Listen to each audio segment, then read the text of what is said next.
राजनीति से जुड़ी हर खबर चाहिए तो सब्सक्राइब करें और साथ ही बेल आइकन को प्रेस करें लेटेस्ट न्यूज सबसे पहले पाने के लिए।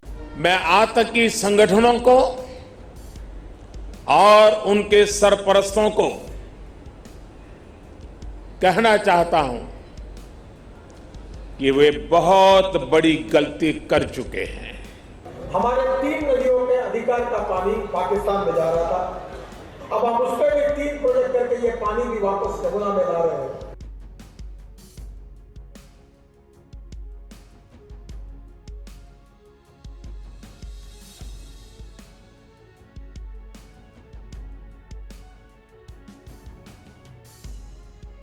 पुलवामा आतंकी हमले के बाद जवाबी कार्यवाही के दबाव के बीच केंद्रीय मंत्री नितिन गडकरी ने गुरुवार को चेतावनी दी कि सिंधु और उसकी सहायक नदियों से पाकिस्तान को जाने वाले पानी में कटौती की जाएगी। हालांकि शुक्रवार को गडकरी ने सफाई देते हुए कहा कि भारत अभी अपने हिस्से वाला पानी पाकिस्तान जाने से रोक रहा है, लेकिन पाकिस्तान जाने वाली नदियों के पूरे पानी को रोकने पर भी विचार किया जा सकता है। आइए जानते हैं कि आखिर क्या है पूरा मामला। गडकरी ने गुरुवार को ट्वीट करके कहा, पीएम मोदी के नेतृत्व में हमारी सरकार ने ये निर्णय लिया है कि हम अपने साझेदारी वाले जल को पाकिस्तान जाने से रोक देंगे। हम इस जल को पूर्वी नदियों की तरफ भेज देंगे और इससे जम्मू कश्मीर और पंजाब के लोगों को लाभ पहुंचाएंगे। उन्होंने कहा, शाहपुर कांडी में रावी नदी पर बांध बनाने का काम शुरू हो गया है। UJH प्रोजेक्ट में हम अपने हिस्से के जल का संग्रहण करेंगे, जिसको जम्मू कश्मीर में इस्तेमाल किया जा सकेगा। शेष जल रावी व्यास लिंक से बहते हुए अन्य राज्य के लोगों तक पहुँचाया जाएगा। पीएम लेंगे निर्णय। इसके बाद गडकरी ने सफाई देते हुए शुक्रवार को कहा, निर्णय केवल मेरे डिपार्टमेंट का नहीं है, सरकार और पीएम के लेवल पर भी निर्णय होगा। मैंने अपने डिपार्टमेंट से कहा है कि पाकिस्तान को जो उनके अधिकार का पानी जा रहा है उसे कहां रोका जा सकता है, उसका टेक्निकल डिजाइन बनाकर तैयारी करो। उन्होंने पाकिस्तान पर चोट करते हुए कहा, अगर इसी तरह वो व्यवहार करेंगे और आतंकवाद का समर्थन करेंगे तो फिर उनके साथ मानवता का व्यवहार करने का क्या मतलब है। क्या अब शुरू होगा वाटर वॉर? गडकरी ने कहा कि अभी भारत के अपने हिस्से का जो अतिरिक्त पानी बहकर पाकिस्तान चला जाता है उसे रोका जाएगा, लेकिन समूची नदियों का पानी रोकना है या नहीं, इसके बारे में सरकार और पीएम निर्णय लेंगे। सिंधु और उसकी सहायक नदियां 4 देशों से गुजरती हैं और 21 करोड़ से ज्यादा जनसंख्या की जल आपूर्ति को पूरा करती है। क्या है सिंधु जल समझौता?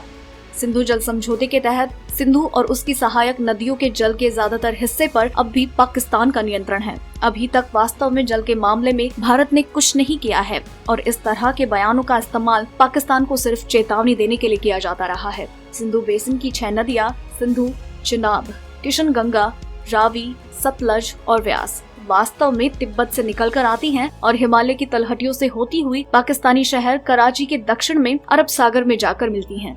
आजादी के तुरंत बाद 4 मई 1948 को एक समझौता हुआ था, जिसमें ये कहा गया था कि एक सालाना भुगतान के बदले में भारत पर्याप्त जल पाकिस्तान को देगा। इस मामले का स्थायी समाधान तलाशने के लिए करीब 9 साल तक प्रयास के बाद 1960 में विश्व बैंक के हस्तक्षेप ने दोनों देशों के बीच समझौता हुआ। इस समझौते पर 19 सितंबर 1960 को भारत के तत्कालीन प्रधानमंत्री जवाहरलाल नेहरू और पाकिस्तान के तत्कालीन राष्ट्रपति अयूब खान ने दस्तखत किए थे। इस समझौते के तहत सिंधु बेसिन से बहकर आने वाली सभी 6 नदियों के जल वितरण के लिए दोनों देशों ने समझौता किया। इन नदियों का जल भारत से पाकिस्तान में जाता है, इसलिए भारत का इस मामले में पलड़ा भारी है कि वो नदियों का जल रोक दे। इसको देखते हुए ही इन सभी नदियों के जल के वितरण के लिए सिंधु जल समझौता किया गया। इसके तहत 3 नदियों झेलम, चिनाब और सिंधु के जल के ज्यादातर हिस्से का अधिकार पाकिस्तान को और भारत को पूर्वी हिस्से वाली 3 नदियों रावी, व्यास और सतलज के ज्यादा जल का अधिकार दिया गया। पूर्वी 3 नदियों के जल का आबाद तरीके से पूरे इस्तेमाल का अधिकार भारत के पास रहेगा। इसी तरह पश्चिमी 3 नदियों झेलम, चिनाब और सिंधु के जल के आबाद तरीके से पूरे इस्तेमाल का अधिकार पाकिस्तान के पास रहेगा। समझौते में ये कहा गया कि कुछ खास मामलों को छोड़कर भारत पश्चिम की तीनों नदियों में जल संग्रहण यानी डैम बनाने या फिर सिंचाई सिस्टम के निर्माण का काम नहीं कर सकता। इस बारे में कोई तकनीकी विवरण नहीं है कि वो खास परिस्थितियां क्या होंगी और यही इन दोनों देशों के बीच विवाद की जड़ है। भारत का कहना है कि कुछ खास मामलों में निर्माण की इजाजत है और पाकिस्तान अपनी दुश्मनी की वजह से जानबूझकर भारत को रोकने की कोशिश कर रहा है।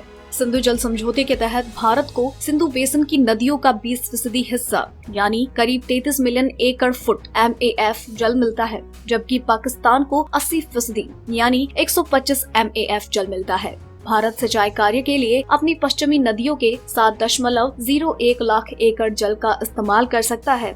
इसके अलावा भारत 1.25 MF जल का संग्रहण बांध आदि के द्वारा और बाढ़ के दौरान 0.75 MF का अतिरिक्त स्टोरेज कर सकता है। समझौते के अनुसार पूर्वी 3 नदियों व्यास, रावी और सतलज के मध्यम जल प्रवाह का इस्तेमाल करने की इजाजत भारत को दी गई है, जबकि पश्चिमी नदियों सिंधु, चिनाब और झेलम के 80 MAF के इस्तेमाल की इजाजत पाकिस्तान को दी गई है।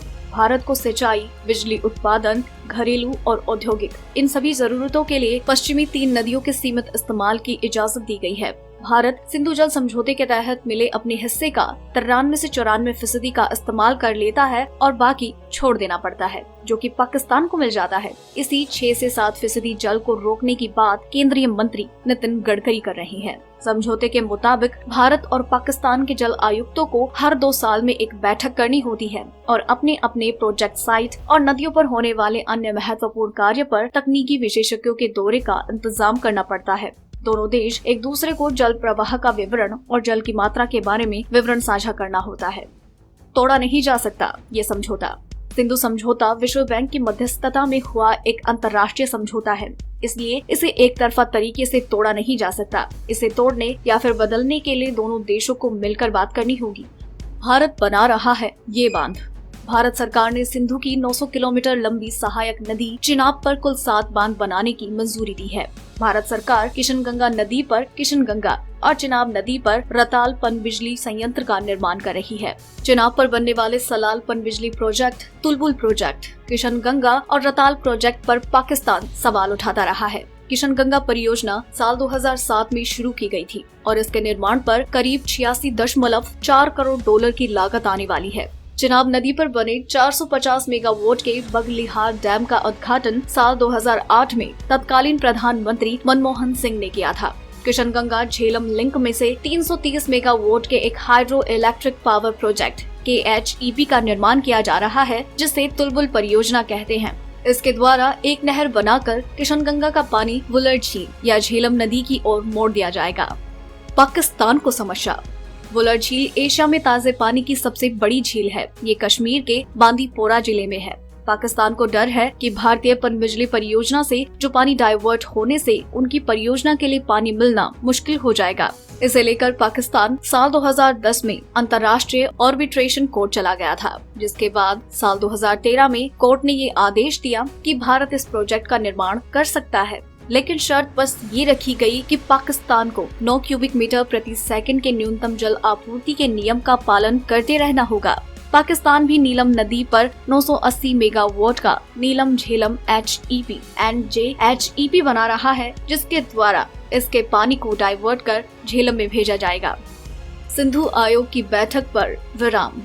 850 मेगावाट की रताल पनबिजली परियोजना की शुरुआत जून 2013 में चिनाब नदी पर हुई थी। सितंबर 2013 में सिंधु आयोग की बैठक में पाकिस्तान ने इसके निर्माण पर भी आपत्ति शुरू की। सितंबर 2016 में उरी हमले के बाद भारत ने ये तय किया कि जब तक पाकिस्तान आतंकी गतिविधियों की फंडिंग बंद नहीं करता, सिंधु आयोग की स्थायी बैठक नहीं होगी। इसकी वजह से इस विवाद का अभी तक कोई समाधान नहीं हो पाया है। आज मैं गर्व के साथ कहता हूं कि मेरे कश्मीर के घाटी के उस पंच सरपंचों ने आज 2 साल हो गए, एक भी स्कूल जलने नहीं दिया है।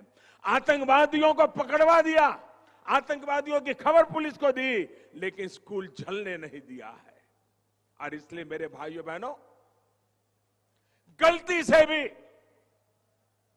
अगर हमें लड़ाई जीतनी है, आतंकवाद को जड़ से उखाड़ना है, तो हम गलती न करें। आतंकवादी हैं। कश्मीरी आज भी आतंकवादियों के कारण मुसीबतें झेल रहा है, वो भी उससे मुक्ति चाहता है। लेकिन पहले सरकारों ने ऐसे बीज बोए कि उनके सपने पूरे नहीं हुए। आज कश्मीरियों के सपने अगर कोई पूरा करेगा तो यही हिंदुस्तान करेगा, यही हिंदुस्तान की सरकार करेगी।